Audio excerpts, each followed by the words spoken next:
wait for David Katz. Do we have David Katz ready to rock He and is.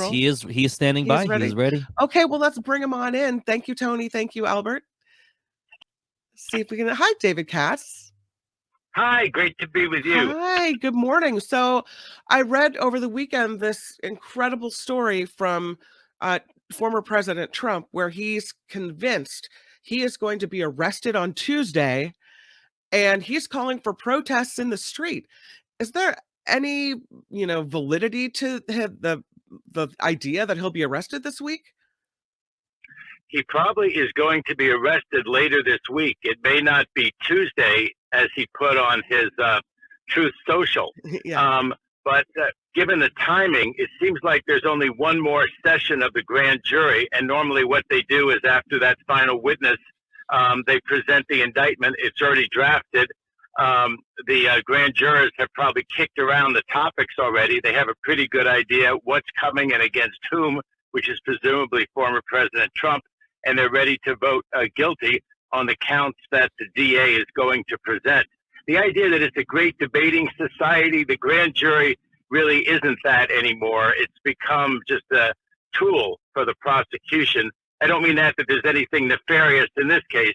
That's kind of what it is. And then the idea is that you get your real due process at trial. You get to put on your defense. You get to see all the evidence. All 12 jurors have to convict you unanimously beyond a reasonable doubt.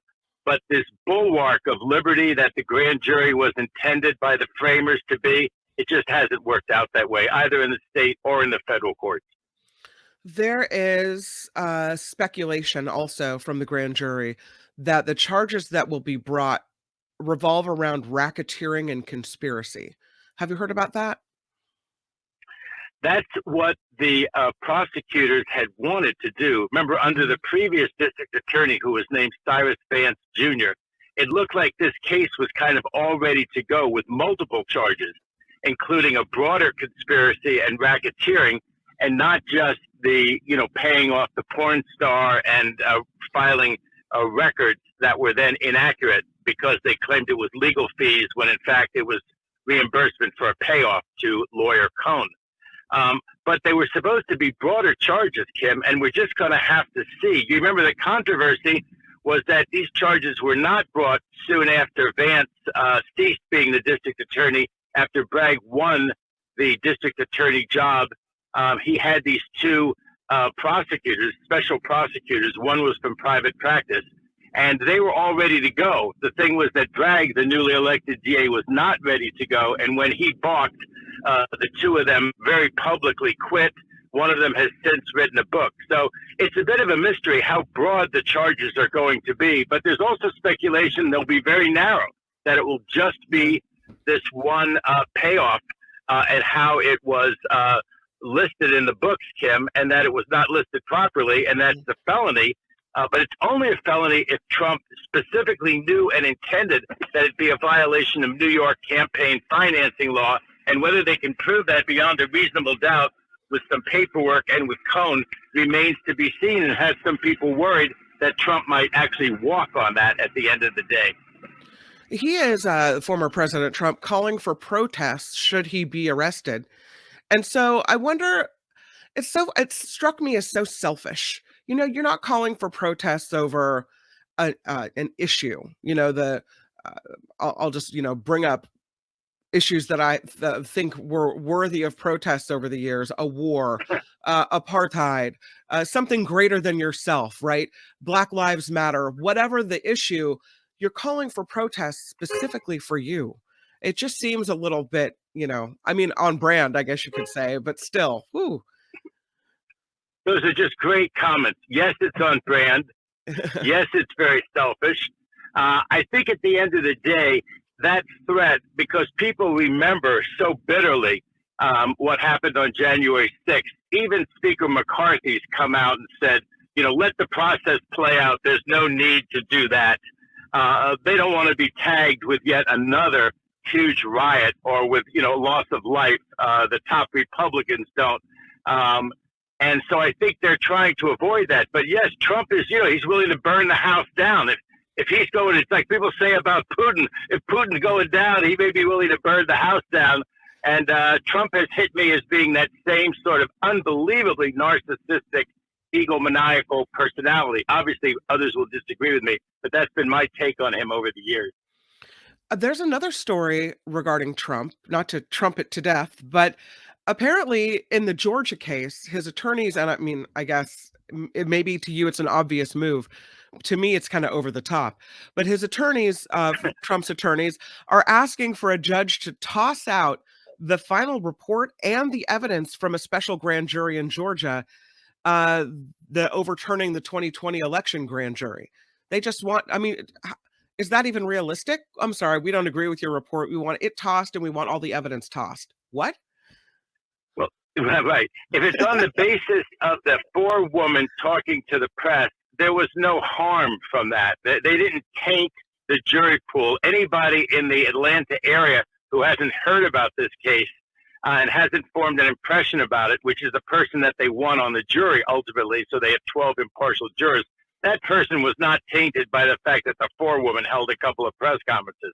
They've been tainted by a whole lot of other publicity. So that truly is a small drop in the bucket, what the foreperson had to say. And the rest of it, they're an investigatory grand jury. They have a right to investigate. They called in witnesses. They investigated. They litigated some of the motions. The courts agreed that someone like Senator Graham had to testify and had to answer questions.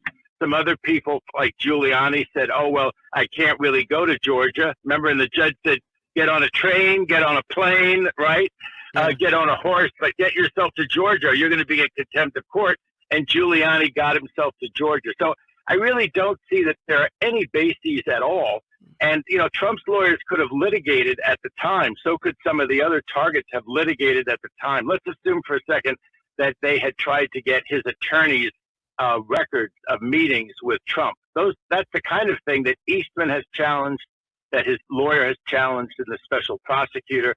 And they've tended to lose from what we know about them. I think they've won some, but the ones that we've heard about, Kim, they've lost. They've said this was a crime fraud exception. You were committing more likely than not a crime or fraud with your attorney. Therefore, the attorney-client privilege does not protect those particular records. And so that hasn't tainted the grand jury or tainted the report because they had a chance to litigate it. And it only got turned over to the grand jury if a judge said that's not attorney-client privilege. Now, can they later on, after a conviction in Georgia, attack some of those things again and go all the way through the Georgia courts and maybe go up to the U.S. Supreme Court on what's called a writ of certiorari to the Georgia courts? Maybe. And given that it's Trump and how high profile it is, probably more than maybe. But there's nothing that I've seen so far, Kim, that shows that there's been any error that would reverse either a grand jury indictment if it comes down in Georgia state court against Trump, or that would reverse a conviction. From what we've seen so far, of course, the trial hasn't even started yet. The grand jury hasn't even issued a final indictment in Georgia state court. A former assistant U.S. attorney in Los Angeles, David Katz. I have some more questions for you because I was reading a story on CNN this morning where they were talking about who would arrest former President Trump should he be arrested. And I wonder how it works because I think all former presidents have a secret security detail, right? So how does that work out? I mean, if the Secret Service agents on Trump's detail just acquiesce to the FBI, should they come to try to arrest him? Then they have to stand guard over him in jail, in a jail cell? What do you think how is this going to play out? I think those are excellent questions. And, you know, we used to talk about a teaching moment. And I know it's Trump and people have such strong impressions about Trump. But I think it's a teaching moment because, you know, and you could say that this is special pleading because this is what I do for a living. I'm a white-collar criminal defense attorney. I have people who really don't need to be handcuffed. They don't even need to be arrested. And sometimes, you know, in my impression, the prosecutors, you know, want to act like cowboys and, you know, cowgirls and, play perp walk, you know, about that, where they want the target, the person that they've just charged. They want to give them the perpetrator's walk, the perp walk. And you remember the guy who was the head of the IMF, he ended up having to quit the International Monetary Fund, but he never was convicted. At the end of the day, he never was convicted of anything, but here was the head of the UN being made to perp walk in New York City. And obviously there's a lot of people who would like to see Trump perp walk for the humiliation that it is. And there's a lot of people on Trump's side who'd like to have that not occur because they understand the mental image, the humiliation that it is. And I've seen that in my own cases. And all I can say is I think it's a teaching moment because I think it's unnecessary. I think if I had been the district attorney elected in New York, I would have given him a summons. I wouldn't have asked that he be arrested. You know, during the pandemic, a lot of people had their arraignments on the telephone or over Zoom. There's no reason that he couldn't have had that. It would have saved an awful lot of money. He appears right by Zoom.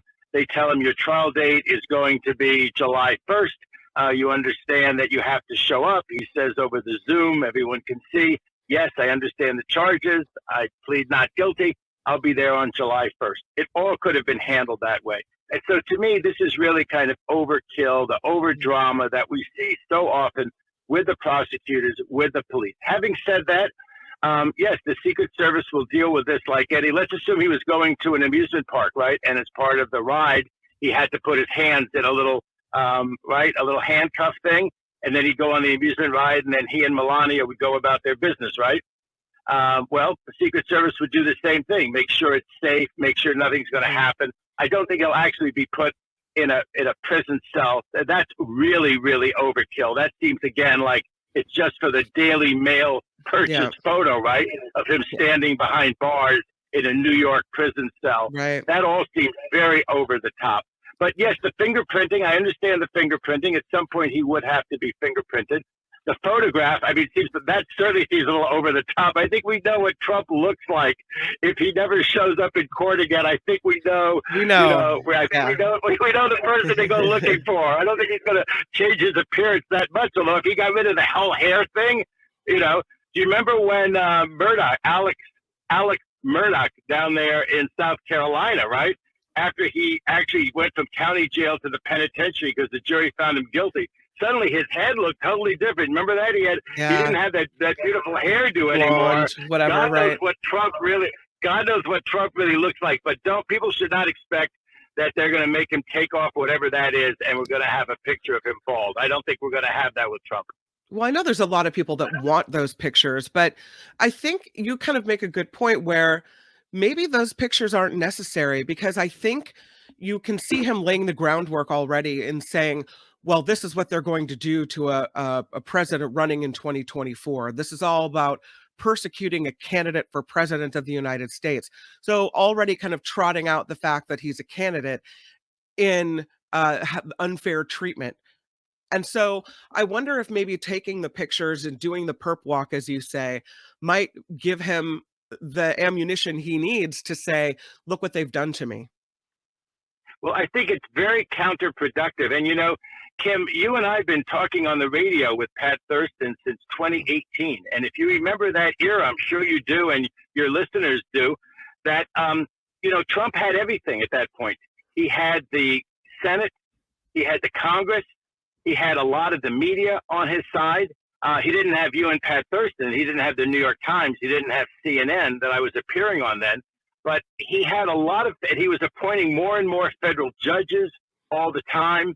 And we were looking at the things that Trump was doing, the emoluments, the way that he was making money, just sticking money in his pocket, having foreign dignitaries pay $5,000 a night for a $500 room, and then meeting with him a few days later and having like Qatar and Saudi Arabia were running up $150,000 hotel tabs like it was nothing. Outrageous. At his restaurant, at his hotel in Washington, D.C. And then he did the thing with Zelensky where he wasn't going to release the arms that Ukraine desperately needed unless they did a hatchet job on the Bidens. And there was this quid pro quo. And then, of course, we saw the insurrection, which was so awful. And then we saw him keeping those classified documents, not the way Biden or Pence did, but in a way that it looked like he was going to lie to the government, obstruct justice, and keep them, no matter what the law was. So we saw all of that by Trump. And so if I don't seem more excited about the fact that this 7-year-old case has reared its head, I call it the misdemeanor that roars. It's because, they say the old expression about attacking the king, or I think in this case it applies to the ex-king who's running for president again.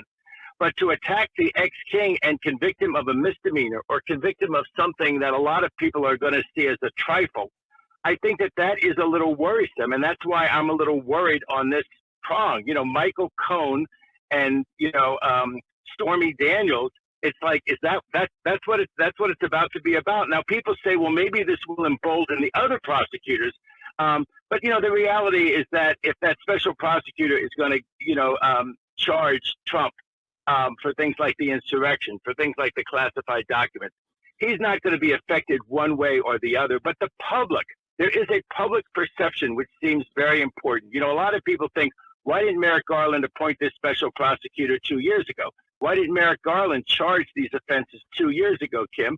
And I think it's fair to think that maybe it's because the January 6th committee did such a great job, and they publicized these in those very dramatic, informational hearings on what happened on January 6th and what led up to it, and the incendiary speech that Trump and his allies gave, and the not tamping it down for 3.5 hours, as Trump just watched it, in my opinion, on television, hoping it would work, and only called it off once he realized it hadn't worked. So it's like, why isn't he being charged with all of that? What is the status of that? Why are we in the middle of this? And I do want to say one other thing, and I don't mean to be a whataboutism person. I don't want to be a sky is falling person. But if you look at this, the feds had this charge. They had Michael Cohen, they had everything. The feds didn't go on it. You can say, well, they didn't go on it under Trump, but they also didn't go on it under Merrick Garland. Merrick Garland's been in office for 2 years. It's been timely. They could have followed up on co-conspirator number one, Trump, and charged him along with Michael Cohen in federal court for exactly what it looks like the DA is going to charge him with as a violation of federal law, not New York state law, but basically the same nucleus of facts. The attorney general decided not to do it. So what happens when we have Biden or we have Kamala Harris in the future, and the feds decide that something that Biden or Kamala Harris did isn't worthy of prosecution, and yet somebody, pick your town, Amarillo, Texas, Montgomery, Alabama, right? Some local DA decides, well, I don't care what the feds think. I don't care if the feds didn't go on ex-President Biden or ex-Vice President Harris. I'm going on this state charge. That is not, in my opinion, a good precedent. I know if they assault or hit somebody in Montgomery or in Amarillo, of course they should be charged. Nobody's above the law, but I'm a little troubled by this precedent if the district attorney moves forward just on what's been talked about. The most limited thing they're talking about, a 7-year-old payoff that wasn't properly reported. Last thought, there's a lot of campaign contributions that aren't properly reported. Both political parties, a lot of different elections. I know what Trump did was worse. I know he did a lot more to cover it up. I know it's much more colorful, but I'm a little worried about the precedent this sets. David Katz, this is why I love you so much, and I wanted to have you on. Thank you so much for your perspective, always bringing a great commentary. I appreciate you. Criminal defense attorney now at David Katz Law, former assistant U.S. attorney. Thank you for being on the Mark Thompson Show. Hi, it's Mark, and I thought that was great. Hit the notification bell. You'll know whenever there's a new video being dropped, and please subscribe to our channel to help us save the universe.